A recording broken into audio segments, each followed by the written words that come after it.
it's not going to get, for either of our clubs, any more insane than that. Oh. And then the semi-finals happen. Then it's the semi-finals. It's back-to-back. I think we're the Tuesday, you're the Wednesday, if I remember rightly, on the second leg. We'll talk about the second legs in a minute, but the first legs, let's talk about the first legs first. Where to begin? We drew Barcelona, of course. Of course you did. We go away to the Nou Camp, and maybe I'm biased, and James, I'd love to get your opinion on this. Maybe I'm biased. I think Liverpool are a better side in the Nou Camp. I think we're the better side in the Nou Camp, and we get battered 3-0. Well, we don't get battered, we lose 3-0. And obviously Messi's free kick to make it 3-0 is then followed by this weird 2-on-1 situation where he and Dembele are going through to make it 4-0 and they cock it up. And they're almost a bit like, oh, never mind. Doesn't matter. Got the 3. It'd be nice to have 4. And you're thinking, I remember being in the front room with you watching it thinking, I remember saying to you, how have we lost this game? Never mind 1-0. How have we lost this game 3-0? Absolutely ridiculous. I dug out some of the stats. I was looking at some of the stats just in preparation for this. Possession, we had 53 to their 47%. Shots on target, all right, they had 12 shots. They had 12 shots, 5 on target. We had 15 shots, 4 on target that game. We had 5 corners to their 3. Key goalkeeper saves. Alisson made 2 to their 3. So this is a game that we are in. This is a game that we are absolutely in. In my opinion, the better side, and we've lost it 3-0. Now, don't take anything away from the little magician. Again, we've already eulogised about him on here, James. You were saying before, the guy is absolutely unreal. I mean, never mind the first of his goals is pretty damn good because he reacts quickest when it comes off the bar. Yes. The free kick is absolutely unbelievable. It's just absolutely unbelievable. Even when he scores the second goal, his first goal, their second goal, I'm thinking, if we get out of the Nou Camp losing 2-0, given the vibe we're in, given the positivity around the club, given what's going on in the Premier League, I'm thinking, we've still got a chance at Anfield at 2-0. Yeah. Then at 3-0, that free kick goes in, I'm thinking, this is very hard now. But I did not at any stage ever think like we're out. No, because I remember when we were talking about it at the end, and I remember saying to you, you can still be in that game, and a lot of people were giving you a lot of stick at the end of that first leg and saying, it's because it was 3-0. But I remember you saying to me, 3-0, stranger things have happened. But it was all over Twitter as well, wasn't it? There was loads of behind-the-scenes stuff, again on BT, where Ferdinand, who you can forgive him for celebrating, but Lineker as well, with his Barcelona connections, was lauding and celebrating over the Messi free kick in particular, and, wow, and all of this going on. And as a Liverpool fan, it was really hard to take, to be honest. It was really hard to take because we played really well. And there's all this, Barcelona best side in the world. They've done Liverpool. That's Liverpool's campaign over with. They played all right in the night, but just the class of Messi and all the other. And as a Liverpool fan, it was so hard to swallow. It was so hard to swallow because I genuinely thought we were the better team. What did you make of that first leg, James? Did you think that we were the better side, or am I biased? I didn't watch it because Spurs lost the previous night. Short, sharp answer. Love it. That's genuinely the truth. The only thing I watched of the Liverpool, because we played the Tuesday and the Wednesday, so you played the Wednesday and the Tuesday in the middle. At this point, I think we ain't going to be in the final. My headspace is not going to be any better for watching Barcelona play Liverpool and who we might have played in the final. I only turned on the second leg once it went 2-0 to you, and at which point it kind of dawned on me I might be missing something a little bit historic about to happen. So I watched it. That second game was madness. The second game was unreal. Just to cut in if I can, guys. Yeah, I absolutely would have rather played Barcelona, and we all felt that before the game. I don't know if it's going back to what I'd already said about not wanting to play the English opposition, but I guess maybe because we'd already played them, and then the second time, albeit they were weaker, that we'd given them a really good game. I felt like we would have a better chance against them rather than knowing playing you. Oh, I didn't want to. Essentially, it becomes like a league game almost. That goes back to what you said before. Yeah.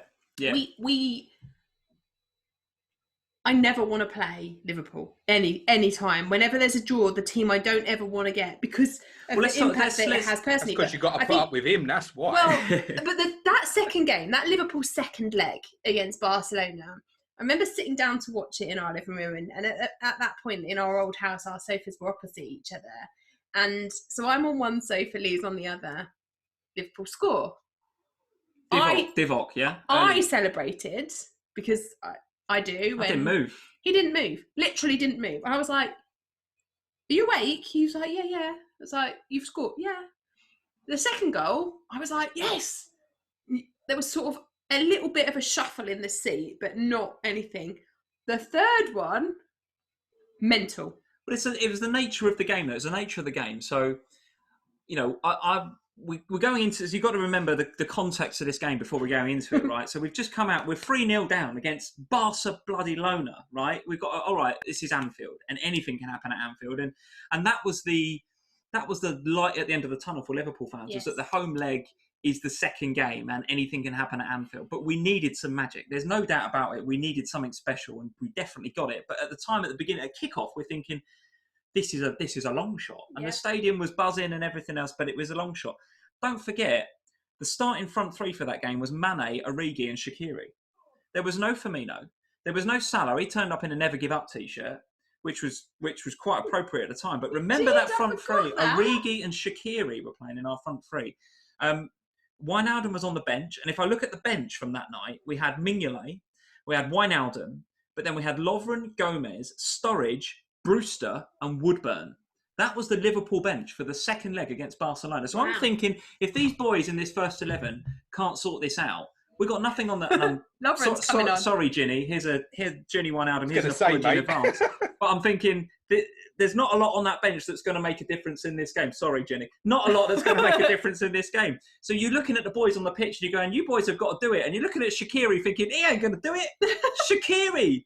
You're thinking about Origi, and it's like he's good for 5 minutes at the end of games. We'll talk about him later on. I think you should apologise to Origi as well as Wijnaldum. But listen, we did come flying out the traps, and you know, you talk about moments. This was the third moment that I thought we could win the Champions League. Was 40 seconds into that game, before Divock Origi scores, Henderson misses a sitter on 43 seconds. We have come flying out, and the intent is there.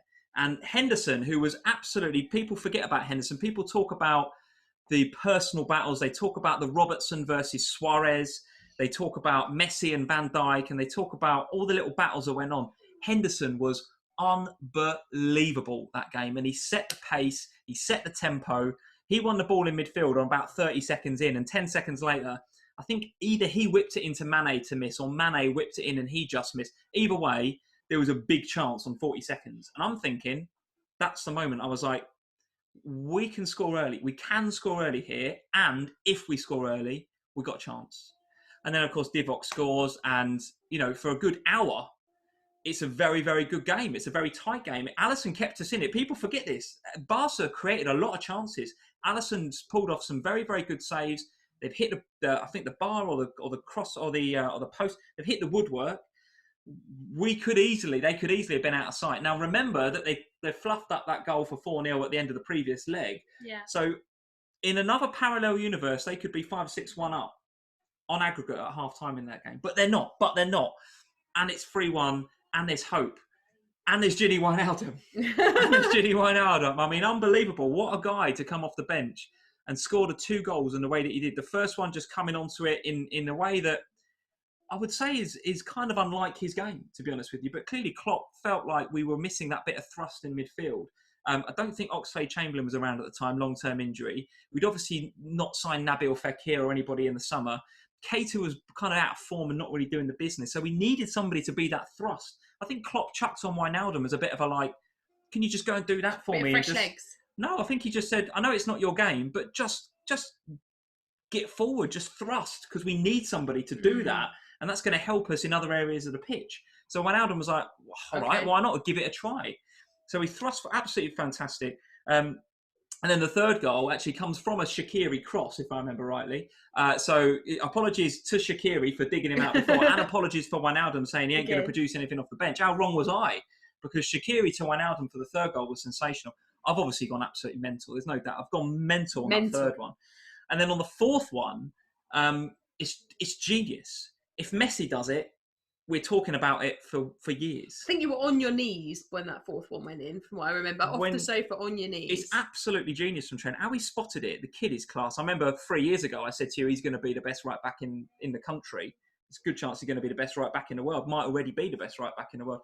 But that moment where he just catches them cold.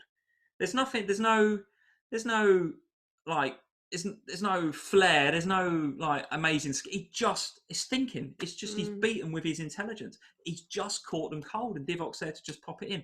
Absolute scenes. It was unbelievable. And at that moment, you're like, we're through, because Barcelona were dead and buried. Suarez's body language had gone. Messi's body language had gone. Robbo had already given Messi a little tap on the head in the first couple of minutes, if you noticed. That come out in the post-match, didn't it? So we beat them mentally, physically, all over the pitch that night. It was an incredible, incredible performance. What do you make of it, James? All right. No, it was the appetizer for what's to come the next day. No, I was just thinking one of the things that's interesting is it's a little bit off topic, but about obviously Wijnaldum's goals is if there's been a real criticism of Barcelona, or even the great side of the early sort of decade with Xavi, Iniesta, and all that, was they've always been susceptible to midfield running.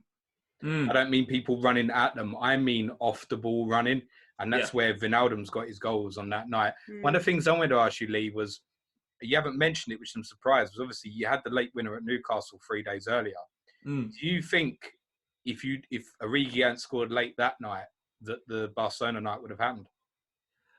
Good question, because we weren't good against Newcastle either. I remember we laboured to that, and at the time we really needed it. And I don't think, had we not got the 3 points in that game, and it would have knocked us off our stride, it would have given City... The title would have been finished. Yes, I think so. And it would have given City, the confidence to go on and win, just to walk the league, probably. I think it was important, mate, yeah. And I do think that it provided that momentum, because I think we were coming off the back of a few games in the Premier League, a bit like the beginning of the current season, actually, where we didn't really play that great, but we were just getting results. It was that mentality that we're so famous for nowadays was starting to come through. And that was one of the early signs of, that was one of the first kind of games where you saw that mentality come to the fore.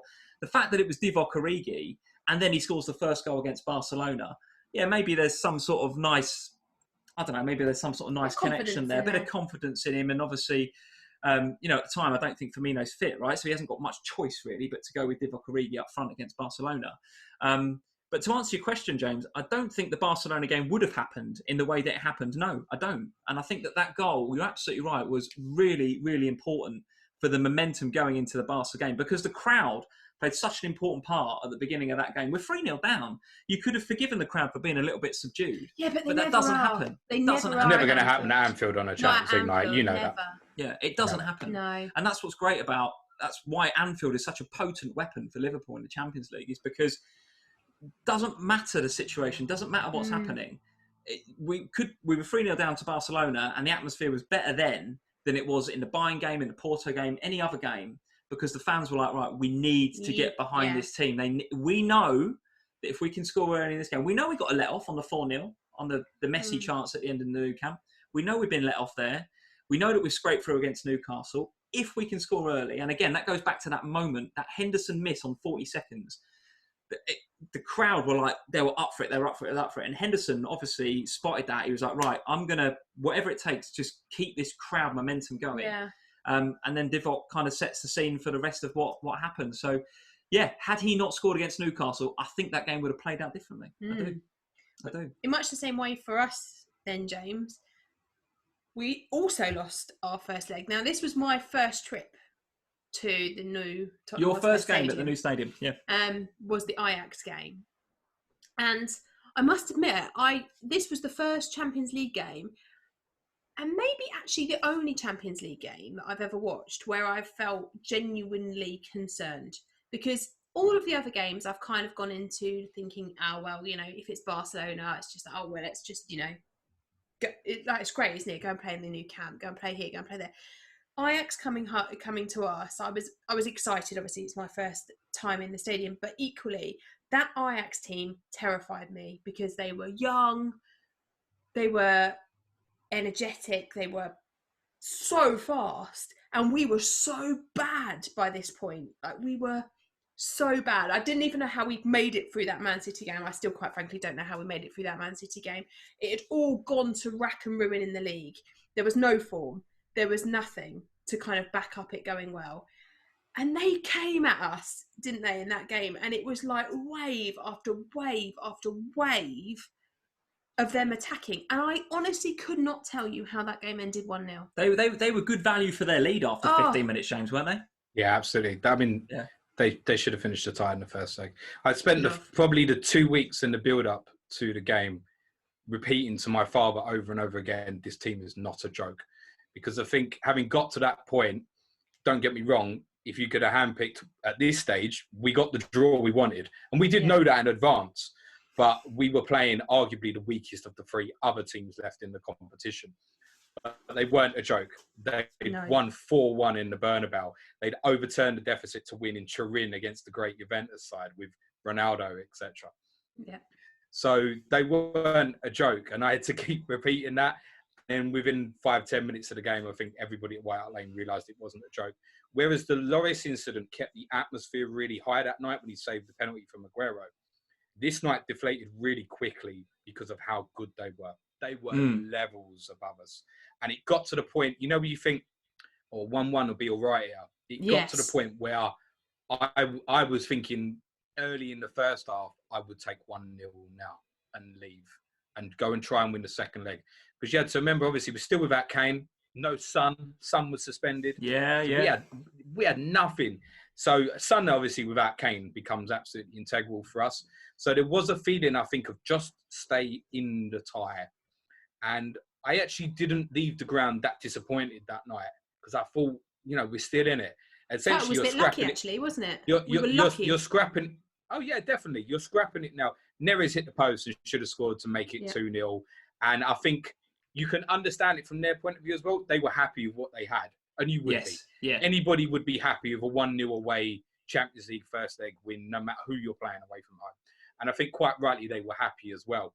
But I don't think we were too bothered either. I certainly left and thought, right, we're still in it. It's now a one-off tie, and any win and we're through. Because that's essentially what it was. It's now a one-off away cup tie. We ain't winning 1-0 anyway, so forget all that it's going to extra time, because we ain't keeping the clean sheet. We've now got so from that perspective, it wasn't the worst thing. It's now a one-off tie, and you know at that point what you've got to do. Unlike sort of going into City where the pattern just kept changing over and over. No, what was happening that night in Amsterdam? We knew we had to win a game of football, and it was as simple as that. But yeah, I should have finished the tie in the first side. They were a phenomenal side. What came back and haunted them was, and I think where they'd done great results in the previous rounds was away from home. Now they had the pressure and the expectancy on them in the second leg.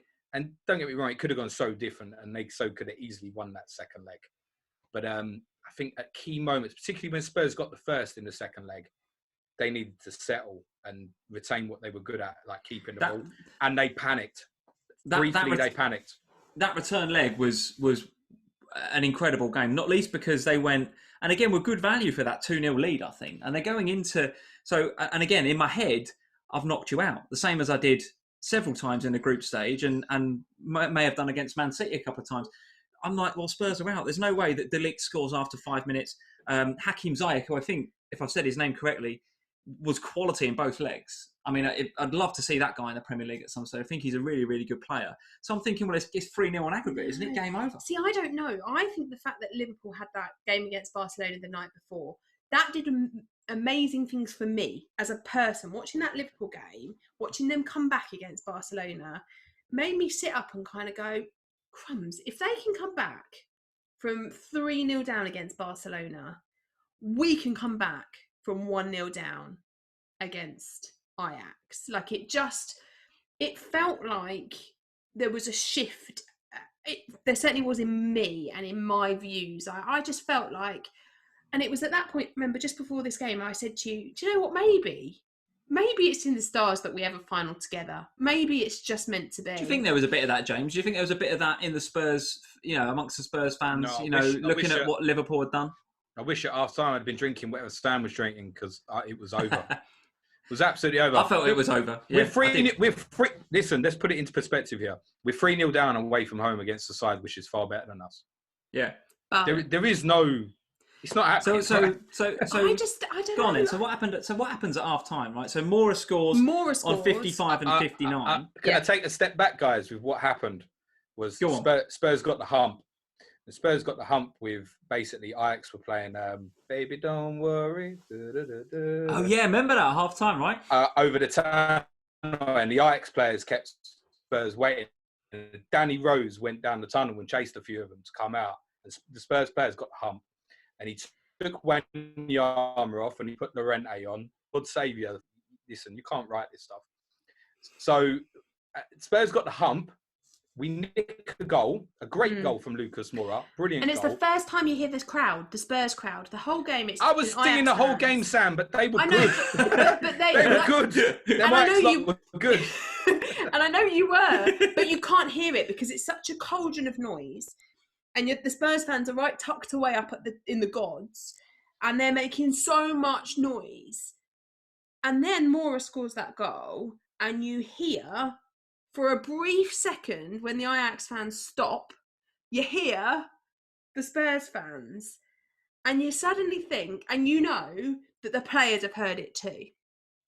And then Moura does it again, and you think, oh, and I remember thinking... So James, talk us through the atmosphere in the stadium when that second Moura goal goes in. Is it dead again, or what's happened? Oh, we're soaked now. Because unlike Premier League grounds, etc., they let you take your beer up to your seats and that. So even when the first goal went in, the beer went flying. The second goal, I don't know, the second goal, why do you do that? Why do you throw your beer away anyway? I don't really understand. But somehow people have still got beer left from the second goal.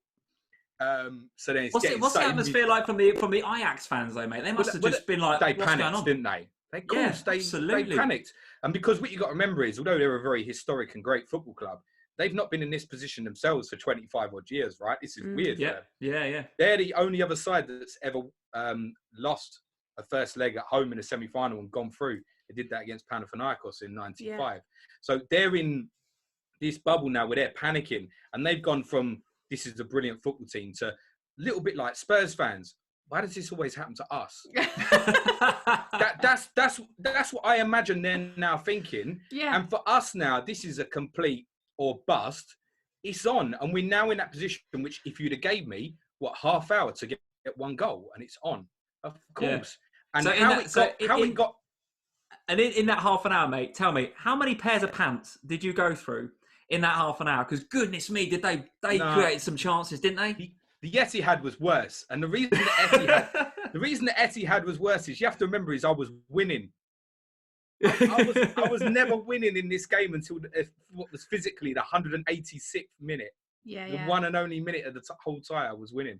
Whereas the Etihad, brown trousers, mate. There was a few escapes that night. It was for me. Holding on. It was that Vertonghen off the line. I was with her. I was there. And I was like, it's going to be our night. And then that Vertonghen off the line. And I just thought... Didn't Llorente hit the bar as well in the dying minutes? I just thought, maybe it's not. Maybe it's not going to be. Maybe it's not. Like, if it was going to be anyone, I was like, it's going to be Super Jan. Oh, and I remember being like, oh, this is... And then... and then... Moura. And it was that little flick from Dele. Oh, it was deft. Yeah, lovely assist. And you saw it arrive with Dele, and I remember going, it's the right. Moura. Oh. Talk us through that, James. Go on. That's got to be up there, mate, in one of your top moments, isn't it? No, it is the top moment. It is, yeah, absolutely. And will ever be. Ask me again in 50 years, it'll be the same answer. Yeah. What you may not know is, and I don't know if it was like this for everybody in the ground, but there was no added time or anything. Nobody saw anything. So you would have known watching on the telly that there was 5 minutes added time. All I know is there's no board. There's no announcement of time added on. It actually came up on the screens after Moura scored what the added time was, believe it or not. Oh, really? They never put it up. So, and quite often in Europe, you'll know this, Lee, you don't get as many minutes added on as you get in the Premier League. Correct. So Son missed this chance, blazed it wide, and you think, that's it. Then we get a corner. This is about 3 minutes into added time, and you're thinking, like, goalie up, everything. Llorente heads it over. I think that's what you're thinking of, Lee. Yeah. And you literally just assume from the goal kick. That's it. It's over. Because we don't know the time or anything. You just think. And they're all fist bumping. As that ball goes over, Onana's giving it all that to the crowd. The Ajax defenders are in the penalty box high-fiving each other. They think they've won. It's over. So we're just waiting for the final whistle to go when the goal kick gets free taken. And 45 seconds later, we're winning. And it was that moment where I have gone more mental than I've ever gone about a goal. Yeah. And I turned to Lee, who celebrated every other goal with me, and he is sat on the sofa with his head in his hands. And I was Thinking, like, this what? lot are going to beat us in the final. And I'm like, what the hell is wrong with you? And he looks at me and he's like, we've got to play each other. And Yeah. I was like... Now, honestly, for me, it was the weirdest goal I've ever experienced. It was the weirdest goal because my gut reaction was, so I celebrated, obviously celebrated the goal because never mind allegiances, never mind the fact that I got a soft spot for Spurs, never mind all of that. It's the moment, isn't it? It's just the moment, and you have to celebrate the moment. And I did celebrate the moment, and then I celebrated it more because it was the Spurs moment. And then I got into the third phase of my celebration. I went, almost swore there. That was almost the first swear word. And I went, wow, we've now got to play each other. And that was a moment for me because I thought the first thing that came into my head was one of us is going to be really disappointed on May the 7th or whenever it was, or later in May. I just thought one of us is going to be really disappointed. But I didn't vocalise that at the time because you were still busy celebrating the Lucas Moura hat-trick. And it took me 24 hours to get there, didn't it? Like I had 24 hours of like, this is the stuff of absolute dreams. Because if you'd have said to me back in December, back in November, back in, at the beginning of the Champions League, before the group stages were finished, you're going to be in Madrid for the final. Well, it's giving me goosebumps even just saying, you're going to be in Madrid for the final. I would never have believed it. And then we should have gone out so many times during this run. To have that moment with Lucas Moura with the ball shoved up his top and have Poch running the whole length of the pitch in tears, hugging the players. It was just... And that moment where James was there and they're all standing there like in front of the away fans, it was just unbelievable. How was that, James? How was the post-match? Because the post-match was as emotional as the match, right? Oh, mate. The best hour of my life supporting Spurs ever. It's worth saying, you're talking about the finals there, Sam. As I said, and I said it earlier, like basically the last game of the group, Barcelona was the final. And that's how we felt then, was this is our final, this is our glory, not whatever happens later is a bonus. Suddenly we're in the final. When the goal went in, just like I said, I didn't watch any of it back on the TV for a while, because you want to hold these moments. They get lost with the amount you see on TV these days. There was basically 2,500 girls screaming, is what it was. It wasn't like a rah. It was a ah! 2,500 people have just lost their shit. Everything's dropped. Excuse me, sorry, guys. The first one. Sorry. To be fair, I've done quite well here, guys. You have, and, because I'm bad, and my mum wouldn't be very proud of me.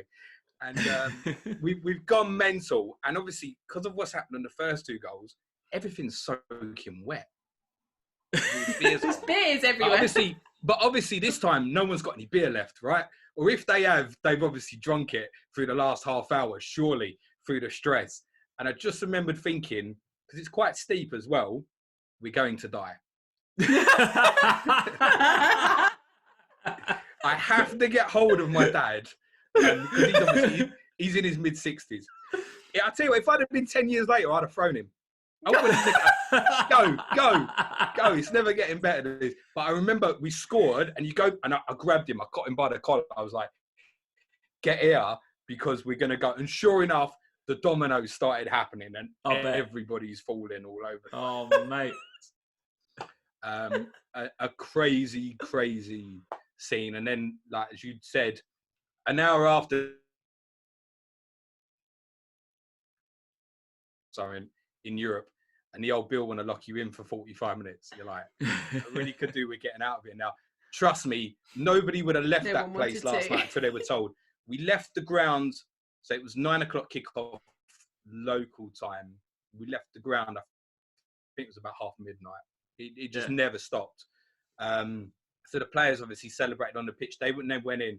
Pt2 come out, and that's the sickener moment. He gets on his knees in front of the away fans, starts bowing.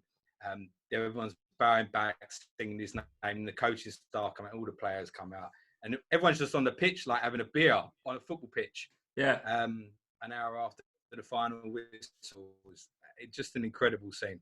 And it never stopped singing. They threw everybody back into Amsterdam. They shut Amsterdam. They were like, these lot are going to wreck the place. They completely shut everything in Amsterdam. But nobody cared. It was just the best night ever. It was so good. The scenes, Pochettino on his knees is the image that stays in my mind. It was just unbelievable. And he's getting emotional, and he's getting emotional in the post-match, isn't he? About the fact that he can't. The post-match one is awful. I can't watch that now. Yeah, the post-match interview with Pochettino is a tearjerker. There's no doubt about it. He's so proud of the players. He's so proud of what that group of guys has achieved, and the fact that, when we've just discussed it over the last hour and a half, you played so many finals, and that's how we'll end, because that for me, that's the end of FPL Family. Please come back next Sunday. Because you can't. Even the final was. And you won fine, but it was even. I think you would say it was such a damp squib of a final. But that moment for us against Ajax, and for you turning that lead back against Barcelona, those two semi-finals were so much better. Yeah. Than the final. The semis were absolutely incredible. There's no doubt about it. And if anybody watching or listening wants to turn off now, that is absolutely fine. I would not begrudge you at all. But if you want to keep on listening, we are going to talk about the final for a little bit. Why are we? Well, because I think... James is off. James's headphones are off. He's gone. We are going to talk about the final, mainly because it was a weird old game, wasn't it? It was exactly as James described before, in terms of you don't want to come up against a team that you know from the same league. No. I'll be honest with you, we as FPL Family... Even that was an interesting experience, that 3 weeks build-up between the end of the league. Liverpool obviously not winning the league over the last few kicks of the ball in the last few games. Yeah. So we're obviously putting now everything into that. And then there's this weird 3-week break between the end of the Premier League and the Champions League final. For us as FPL Family... That did no one any favours. No, it didn't. Not at all. And it was an interesting dynamic for us, wasn't it, as FPL Family? Because a lot of people were saying, what's it, how's it going to work in your house and all the rest of it, and what you're thinking and stuff. And genuinely, and I would still say this to this day, genuinely, I didn't really think about the fact that we were playing Spurs until the day. I was just like, we're in a Champions League final. That's what's important, and we want to win it. The fact that we're playing Spurs, and that might upset you, and that might upset a lot of my family, I didn't worry about that. I just sort of blanked that out a bit. I know that's a bit bad, but I sort of blanked it out until the day. Whereas I think, and I don't know about, for me, I never really thought we were going to win that game. I just because everything had gone wrong at Spurs. Apart from that Ajax game, which was the moment of my Spurs, and probably will always be the moment of my Spurs life that I will remember. Everything else had gone so wrong, and all the whisperings and all of the chat about what was going on behind the scenes and the end of the Premier League season and everything else, it just felt like there was something poisonous going on at the club. And part of me really hoped that in a one-off game against a team that we knew, we would be able to pull something out the bag. I did think as a Liverpool fan coming off the back of the season that we had, and we'd had a very good season. We come second in the league, record points total for a second, place team, whatever. We'd just beaten, Barcelona, smashed them, and even like lingering thoughts of the Bayern game and the run that we'd had, the way we go into a Champions League quarter final and we breeze past Porto, So there was this whole, even though we'd not won the league, there was still enough confidence as a Liverpool fan to go in that game thinking, we should beat these. Yeah. We should beat these. And the fact that it was Spurs, the fact that it was another Premier League side was a problem in my mind. I was like, well, and again, you guys are saying you'd rather would maybe have played not us and Barcelona. 100% we'd have rather played Ajax. No doubt about it. I bet you would. 100% would have played Ajax. But we're coming up against you guys and we're thinking, if we play our game, if we play man for man, we can beat this side. And I did think in my mind, I thought, it's going to need Liverpool to have an off day. Yes. And it's going to need Spurs to have a good day. And that's how I felt. I felt very much like you were the form team because you had the league form as well as the Champions League form. We'd had these Champions League moments Never really the form though, have we, James? We never really played that well in any of these games. We just had these amazing moments of games where somebody, Mora, Son, whoever it was, somebody, Llorente, popped up and did something remarkable, but the rest of the games were a bit rubbish. Like there was never a flow about us, in a very different way to what there was about Liverpool. Liverpool had this flowing football and they played as a team and as a unit. We just didn't have that. And I was going into that game thinking, we are going to have to play better than we've played for 6 months if we're going to beat a Liverpool team in the form that they are, or they are going to have to be really poor. And we're going to have to start well. Not this kind of, we'll start playing at 60 minutes. How did you feel about it, James? What was your sort of confidence level coming into the final? I think it is different mindsets for both fans, isn't it? So you've obviously come off the back. In fact, just to take a step back, just talking about what you're saying about the time between the last Premier League game and the Champions League final. By the way, if they don't fix that, you're going to keep seeing poor Champions League finals. Mate, it was ludicrous. It's it was way crazy. too long. One thing I can tell you as well, which, like, was it hot in Madrid? Was it stiflingly, brutally hot. It was well past 30 degrees even at kickoff time. And they had flamethrowers in, like, the pre-match malarkey on the pitch. What are you doing that for? I'm sitting in the middle tier and I can feel the heat hitting me from these, like, flamethrowers and stuff. Anyway, I think, like, mentality-wise between the two sets of fans was very different. You've obviously just lost out on the league. You'd obviously lost the previous year's final to Real Madrid. This is all business. Like, Klopp's now got to win a trophy. There's no 100%. It's got to get done. Whereas for Spurs, I've been out of this competition every week for the last 6 months. Like, how many times can I keep riding my luck? Yeah. And we knew we were playing a superior side. Sam's right what she said. Like, if it had been the Spurs side that finished 16, 17, I would have well fancied taking you on. This Spurs wasn't at its peak. We knew we were coming in with Kane fit or not fit. There were a lot of gambles in terms of selection. The midfield had not been sorted with, obviously, Dembele's injuries and then leaving on. Is a major hole, by the way, in terms of what's gone wrong at Tottenham. I agree. Yeah. He's totally agree. Replacement for Moussa Dembele. So I say during the game, I never thought we were going to win. But what I would say is we didn't play well. And I think it's fair to say, Lee, neither did you particularly either. Not at all. It was a terrible game, both sides, yeah. But if we'd have equalised, we had a little spell where sort of 75 to 85. Yes, we did. Where it was like, we're going to go for it. If we'd have equalised, we'd have won. And nobody will ever change my opinion of that. I just think that Liverpool were in a bad spot in the game where they knew they weren't at their best. They knew they weren't playing particularly well, but were going to get the job done.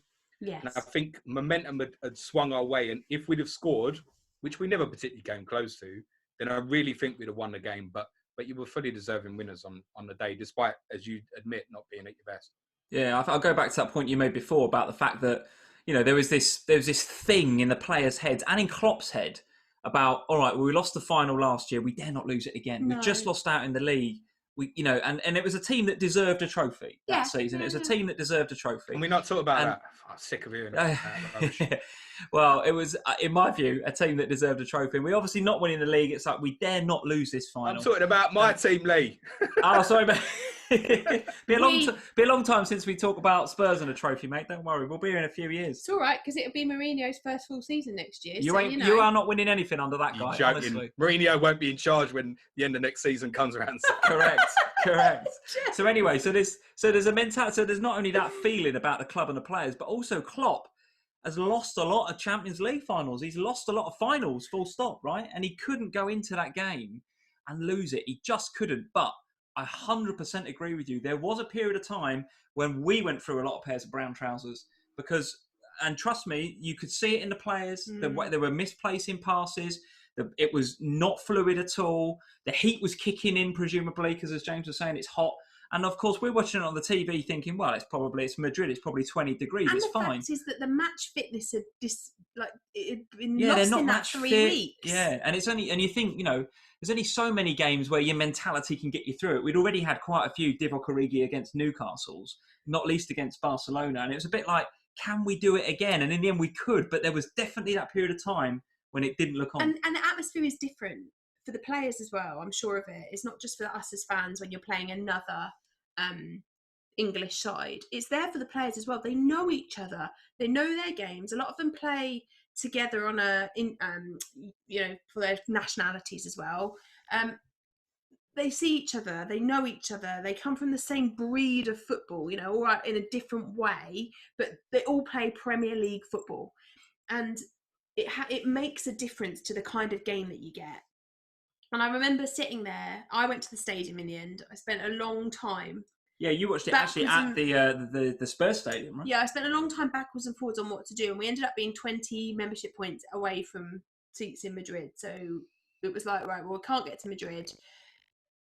Where are we going to go? Because I'm not watching it with you. We made that decision in the week leading up to the game. We are not going to watch it together. I was just like, I can't watch this with you. It's going to be too emotional because normally it's going to end up in court more like. Yeah, mate, 100%. To be fair, if you'd have been in the room when I celebrated Divock, I'd have hit you. You would have hit me, no doubt. I just think you can't, because I was so annoyed by that early stupidity. And that handball penalty nonsense, and I just knew that I couldn't watch that final with you, because you can't. If it would have been the same if it had been the other way around, you can't begrudge someone celebrating a Champions League goal for their side. Yeah, you can't say stop it or whatever. And I know that I just couldn't have done it. So it was a case of either I didn't want to go to a pub. I was like, I can't go to a pub because there'll be Liverpool. I don't want to meet an Arsenal fan in there. And I was like, I don't want to so we'll go to the stadium. That's what we decided. And actually, I must say, it was up until kickoff, it was probably the best experience I've had in a stadium up until that point.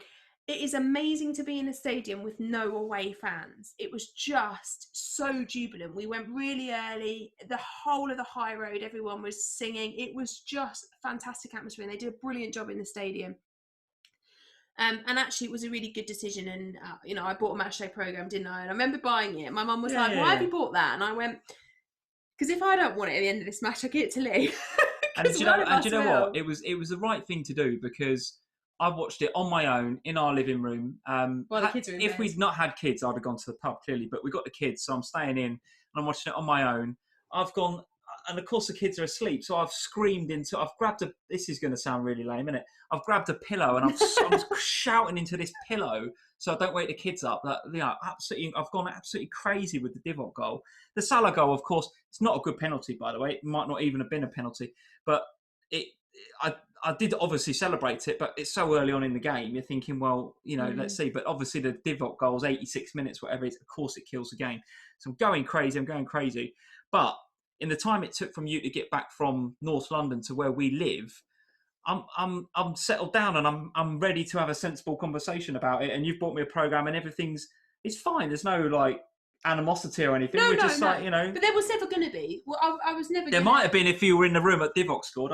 Oh no! Well, that's why we couldn't watch it together. That's why we made the decision not to be together, because actually there was never going to be any animosity. By the time I've got home from North London, whoever had won the game, we'd have had enough time to prepare to deal with the other person's emotions on the back of it. Whereas had we been together, it would have been totally different. How did you feel, James, at the game on full time? Talk us through it. All right, proud of the achievement. We'd underwhelmed on the day. Hung around for a couple of minutes to give them an applause, because that's what they earned. But other than that, couldn't wait to get out of the place. But no, it was disappointing. I think it was a penalty, by the way, early in the game. I know it's controversial and whatnot, but it certainly affected the pattern of the play with the temperature. Yes. I can't understate how hot it was out there. And you've got two teams, particularly your own, in fairness, Lee, who want to play at high intensity.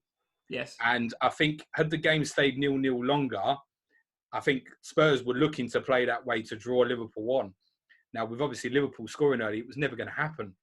So if you think of the good Spurs performances against Liverpool in recent years, the 4-1 at Wembley, the 2-2 at Anfield when Yarma scored that screamer, the late penalties, was kind of drawing Liverpool on and out of their comfort, and then Spurs springing and countering on them. And that was something that in a final, it wasn't like Liverpool were going to go hell for leather for the second goal and leave themselves open to the counter. They knew the threat was Son's pace over the top of Trent Alexander-Arnold, and were going to completely shut that down. And did what was necessary of a side that obviously, as you said, with Klopp, hadn't really won a major trophy in quite a while, going back to his time at Dortmund. So they did the essentials on the day, deserved to win the game. It would have been interesting to replay it, and the game stayed 0-0 for 20-25 minutes and see how it would have panned out. But it would have been interesting to play the game 2 weeks prior, wouldn't it? Without the 3-week gap. Well, that as well, it doesn't help. No. It really doesn't help. So it really does need looking into. I think it came about because like the time when you played, say, Milan in 2005, and I think more perhaps Man United later when they played Barcelona the first time in Rome, it was like Premier League on the Sunday and then Champions League on the Wednesday. Yes. So you'd be playing like a Mickey Mouse team in the Premier League on the Sunday. But with it going back to finals on the Saturday, you got to keep the momentum going. Now, where it's a problem in terms of fixture schedulings, where you're going to put the FA Cup final. Yes, exactly. So you are going to end up with this blank period of final league game, FA Cup final, Champions League final, unless we revert back to what the traditionalists will hate, which is playing the FA Cup final earlier in the season, be it game week 37, for example, or something like that. Yeah. Well, there we go. So that guys, that is and was the road to Madrid. It was bonkers, but about it was 15 minutes ago. That's what it was. Yeah, well, he's ruined it, hasn't he, James? Yeah, it's one of those where I will always look back at the highlights reels and fondly, because there's so many moments. I could go back to these moments. The Alisson save for me, the Mane goal against Bayern, where we are just the whole mentality of the football club changed in terms of we can batter the big clubs. And then the moment against Barca where it's just like, we could beat Barca at Anfield. There was just these moments that just defined the journey for me. And it was just a fantastic campaign off the back of the previous year where we played very, very well. And then in my opinion, just got bullied a bit in the final with Ramos fouling Salah and all the rest of it. Right. And I'm very lucky. I've been through a number of Champions League finals. Obviously 05, I was, understood what was going on there. I was a Liverpool fan in probably early 20s maybe, and then of course the season after that, the repeat of the final against Milan, and we lose that in 06. So I've watched a lot of Champions League finals. This one will not live long in the memory as a final, other than the fact we lifted the trophy. But the road to get there was absolutely incredible, and it's great that we had, we're sharing that journey with Spurs in a way, who, as we've said many times, must have been knocked out a number of times and just clawed it back from the dead so many times. Just a shame that we won't have another journey this year. Well, that is, I think, another whole video that we could do with James in the future, or another Planet FPL podcast that we could do. See you in about 20 years, guys. It's been emotional. Through the Europa League, maybe. Well, I was going to say that the future for Spurs under Mourinho, I think, is a whole nother podcast that we could talk about. That's a whole new ball game. But for now, thank you, James, for joining us. It's been an absolute pleasure speaking to you. Thank you so much. Anybody that doesn't follow at Planet FPL on Twitter, you are doing FPL wrong. Even in these crazy times that we're in, where we've got no FPL to talk about, we've got no Premier League football to talk about. James and Serge still churning out the podcast like you would not believe, guys. So get onto at Planet FPL. Follow James and Serge over there. The YouTube channel's there as well. Any final thoughts, James? Anything you want to sign off with, mate? No, I think the only, just thanks for having us on and that. The only final thing to say is a little bit in terms of what happened with the final is it was obviously so euphoric for both clubs in the semi-final as well. And I think that also had a detrimental effect on what people saw in the final. Because for Spurs, in our hearts, we'd already won it. It was nothing to lose in a roundabouts way. And I think and it would be a long way off, we ever got to that stage again, the support would feel different and it would be about winning the football match. Think so. Well, there we go, guys. That was the Spurs and Liverpool road to Madrid. Hope you enjoyed it. That was, I don't know what the time is, but it's coming up to like 10:10 here in the UK. So we've got to be knocking on nearly an hour and a half, maybe 2 hours of content. So that's what happens when you get me and James together. Don't know if I need to put this out as a video or as a podcast. Definitely, but it's podcastable, isn't it? It's definitely podcastable. He's going everywhere. Listen, James, thank you very much for joining us. We will, of course, still be tuning into Planet FPL and your daily podcast when FPL are back. But until next time, mate, see you soon and love to all the family, yeah? Ciao, you too. Thanks very much, guys. See you guys.